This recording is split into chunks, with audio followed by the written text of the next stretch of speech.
చూసుకునే చెప్తున్నాను. ఒక దశకు వచ్చేటప్పటికి దేవుని పనికి మనం అనుకూలంగా సిద్ధమవటానికి రకరకాల పరిస్థితులు, అనుభవాలు గుండా మనల్ని తీసుకొచ్చి మనల్ని మోటివేట్ చేసుకుంటాడు దేవుడు. మన హృదయాలను మోటివేట్ చేస్తాడు, మన ఆలోచనలను మోటివేట్ చేస్తాడు. టోటల్గా అన్నీ సిద్ధపరచుకొని మన లైన్లో దించుతాడు.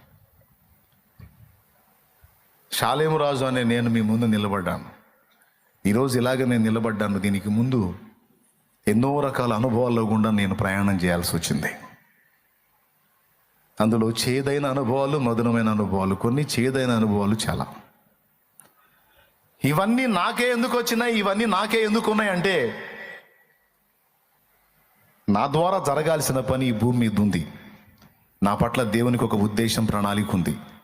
అది నెరవేరాలి నా ద్వారా అంటే నాకు ఇలాంటి పరిస్థితులే రావాలి.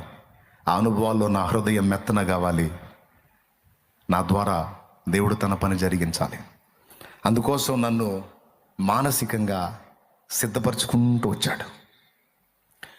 ఈరోజు నీకు కూడా చెప్తున్నాను, తమ్ముడు, చెల్లి, బాగా వినండి. నీ వయసుతో నాకు సంబంధం లేదు. నువ్వు చిన్నోడివా, పెద్దోడివా, ముసలోడివా, ముసలమ్మవా, లేకపోతే కుర్రమ్మవా, నాకు అనవసరం. నువ్వు ఏ అమ్మవో, ఇక్కడ వయసులతో దేవుడికి సంబంధం లేదండి. ఎందుకంటే బాలుడైన ఇర్మియాని దేవుడు వాడుకున్నాడు, బాలుడైన సమూయేలుని దేవుడు వాడుకున్నాడు. బాలుడైన సమూయేలు ద్వారా సీనియర్ ప్రవక్త అయినటువంటి ఏలీకి కౌన్సిలింగ్ ఇప్పించాడు. దేవుడు పిల్లలను వాడుకుంటాడు. దేవుడు పండుబండిన ముసలాళ్ళను కూడా వాడుకుంటాడు. దేవుడు నిన్ను వాడడానికి వయస్సుతో పని లేదు.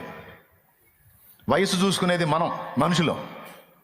కానీ దేవుడు సర్వశక్తి గలవాడు గనుక వయస్సుతో నిమిత్తం లేకుండా వ్యక్తుల్ని సిద్ధపరిచి సంబంధిత విషయాలకు, దైవ కార్యకలాపాలకు దేవుడు రెడీ చేసుకొని వాడుకుంటాడు.